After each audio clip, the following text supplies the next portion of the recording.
Thanks for tuning back in. I'm Robby Soave, joined by Jessica Burbank to continue to react to the presidential debate we just saw between Kamala Harris and Donald Trump. I'm not seeing anyone really online calling this a win for Donald Trump.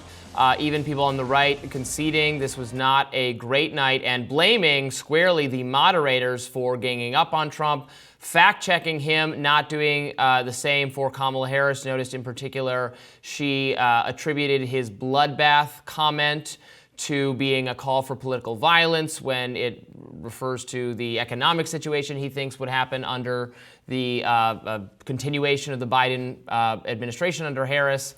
That was something they didn't correct, but they corrected a lot of things Donald Trump said. So that's the kind of defensiveness the right is having about this debate, because Trump absolutely seemed to get rattled, seemed to get bogged down in talking about personal things, his business stuff, having to relitigate again the 2020 election, which is not something persuadable voters want to hear about, how he actually won it, how his actions on January 6th were not really that bad.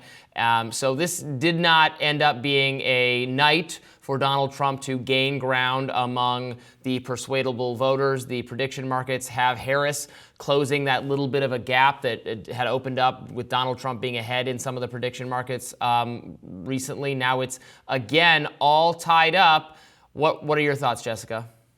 Yeah, I don't think blaming the moderators is a smart strategy here. They only stepped in and corrected when it was an obvious lie. It is true that he said if he didn't win, it would be a bloodbath. She doesn't deserve, or Trump doesn't deserve additional context added to his regularly violent rhetoric. And it's true that he chooses violent rhetoric on purpose when talking about mundane things. It was a direct quote. There's nothing to correct there.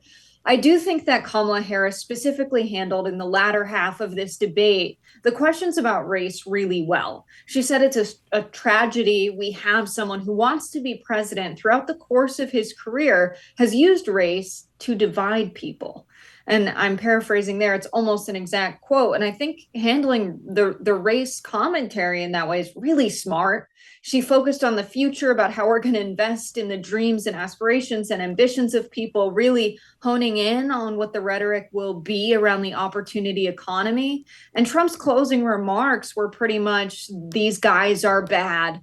They're the worst, vice president and president we've ever had, really just focusing on the past. And I think that's really what hurt him, is he let Kamala Harris definitely get under his skin with a lot of the comments that she made tonight. Yeah, I think focusing on the bad of the Biden-Harris administration is a good idea. Surveys after surveys show vast dissatisfaction among the American people with the economy, with immigration, with how things have been handled over the last 4 years. But did Donald Trump take the opportunity to explain what he's going to do differently, why his plan to fix the economy is better, why Harris is going to... I found it interesting. At one point she said, he was criticizing Joe Biden, I think, again, showing you that he really wishes he was still running against Joe Biden. And then she said, well, I am not Joe Biden and I am not Donald Trump.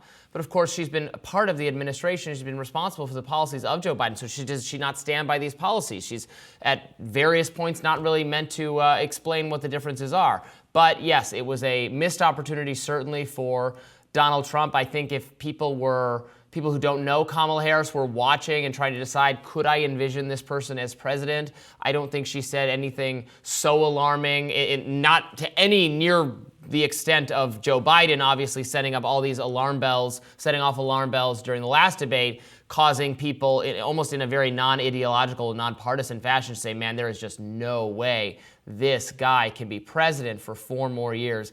Nothing like that occurred. But I do think, you said going after the moderators is not a great strategy, but I think there's going to be some soul searching in Republican circles. I don't know who prepped Trump for this debate. It was not good. And then agreeing to do this debate when we just had a debate that was excellently moderated by CNN, where they did not jump in and try to contextualize or say, well, that's not true, or here's why that's not true. Again, the fact-checking should be done by the other candidate. Leave it to the candidates, or else it's one-sided and unfair. If they're going to do it this way, then they should have a moderator who is conservative-leaning or more friendly to Trump to do that for the Kamala statements, and then they can have those people do it for the Trump statements. So it came across to me as, and I'm not at all in the tank for or supporting Donald Trump, but it seemed pathologically that they were out to get him and did so. And so there's going to be a lot of discussion about the unfairness of that. But at the end of the day, it was on Trump to win the debate, to stay focused on the issues. He did not do that. He talked about the pet eating thing, which has been there's not reporting. And he said dogs. The meme online was A, that it was cats, and B, it's not true. There's no allegation of pets being eaten. The allegations being made in the town of Springfield, Ohio, was that wild ducks, geese, were being hunted. That's what some citizens have reported to local media and at local city council meetings, which is a very different matter, and I think is not the issue Trump wanted to or should have wanted to focus on this debate. It's how to deliver on the American dream for all Americans, how to make the economic situation better, and he got bogged down.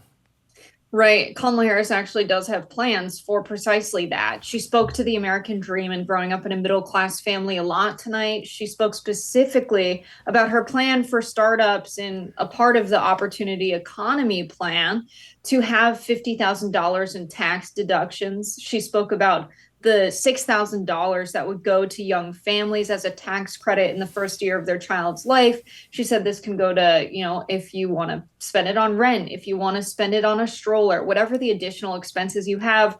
She wants to make starting a family more affordable. She also talked about allowing people to pursue homeownership, which is a big part of the American dream, with down payment assistance.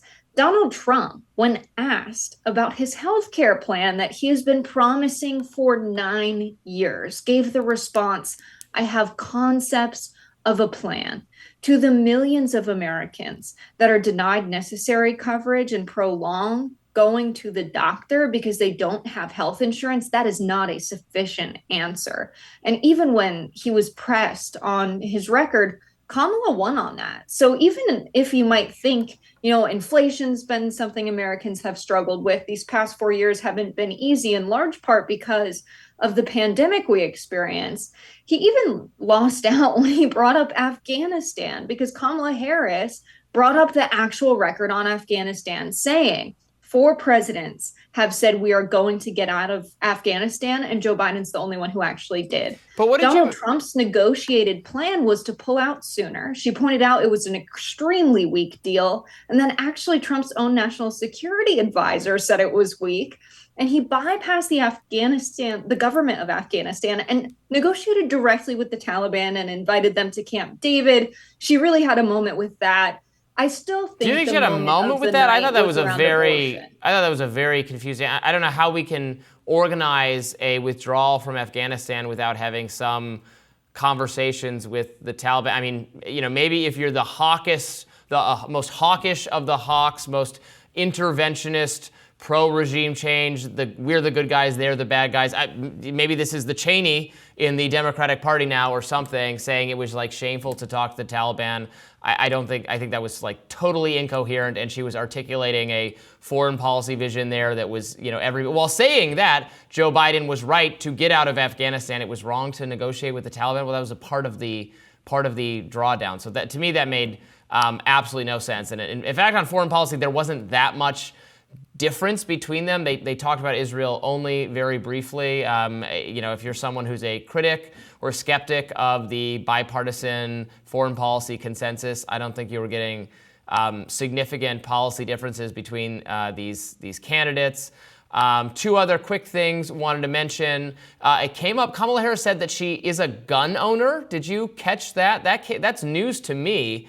I wonder where she is registered to have a gun in D.C., in California. I wondered, just asking, I have no idea what that, if that was a throwaway line or if she meant it. Of course, she should be able to own a gun like anyone else, but that was news to me, so I found that interesting.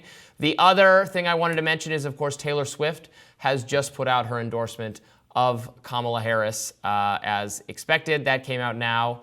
Your thoughts, Jessica? Yeah, I think that's huge. Absolutely huge to have Taylor Swift's endorsement. This comes as she swirled in controversy, hanging out with Brittany Mahomes, who was seen liking posts from Donald Trump on social media. How could they be at the U.S. Open together? So her fans really wanted her to say something. They were calling on her documentary, Miss Americana, where she was extremely critical of Marsha Blackburn. And she spoke about standing up for what's right, even when it's inconvenient for you. So they really see her as someone who needs to speak about politics because she's essentially promised that to her fan base. And so that's going to bring in a lot of young voters, a lot of women voters. A campaign official from the Harris campaign said in the 9 p.m. hour, when they were speaking on women's issues, specifically reproductive rights, 71% of grassroots donors were women. So this is a big moment for women, a big moment for the Swifties and the Gaylors. I think that, it does matter. I did hear some criticism that Taylor Swift is a bandwagoner endorsing Kamala Harris when she's winning, dating Travis as he's winning the Super Bowl. I think, correlation is not causation. It just all happened that way. I don't think she's a bandwagoner, Robbie. That does it for The Hill's special coverage of the Trump-Harris debate. Make sure to tune into Rising tomorrow morning, where we'll have more analysis of the winners and losers of the night. Thanks for watching.